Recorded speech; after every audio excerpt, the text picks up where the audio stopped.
আসসালামু আলাইকুম প্রিয় দর্শক শ্রোতাবৃন্দ। তো আজকে দেখাচ্ছি লুডুসের রেসিপি। এইভাবে লুডুস রান্না করে খান, একবার খেলে বারবার খেতে মন চাইবে। আর হ্যাঁ, আমার চ্যানেলটি সাবস্ক্রাইব করে রাখুন নতুন নতুন রেসিপি পাওয়ার জন্য। তো আমি এখানে একটা ক্রিম বিস্কুট নিয়ে নিচ্ছি আর একটা ফ্রেশ লুটলস নিয়ে নিচ্ছি। তো আমি এখন বিস্কুটগুলো বের করে রেডি করে নিচ্ছি। ক্রিম বিস্কুটের জন্য কালারটা অসাধারণ হয়েছে। তো অনেকভাবে লুডুস রান্না করে খেয়েছেন, আর এইভাবে খেয়ে দেখুন। এইভাবে একবার যদি বাচ্চাদেরকে রান্না করে খাওয়ান, তো বাচ্চারা বারে এটাই খেতে চাইবে। তো আমি এখানে কিছুটা পরিমাণ দুধ অ্যাড করে দিচ্ছি। তো আপনাদের কাছে যদি গরুর দুধ না থাকে, আপনারা প্যাকেটের দুধও ব্যবহার করতে পারেন। তো এখন আমি পাতিলের মধ্যে দুধটা দিয়ে দিচ্ছি।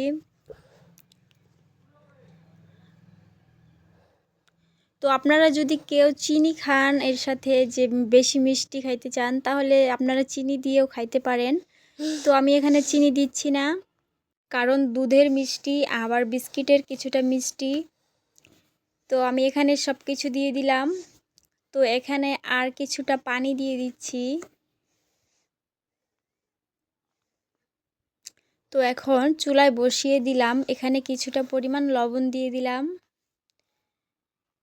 তো রান্না প্রায় শেষের দিক।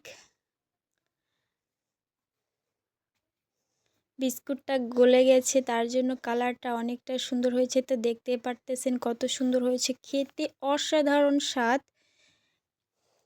আমার বাচ্চারা তো বারে এভাবেই খেতে চায়। তো আপনার বাচ্চাও খাবে, আপনিও রান্না করে খাওয়ান। ধন্যবাদ।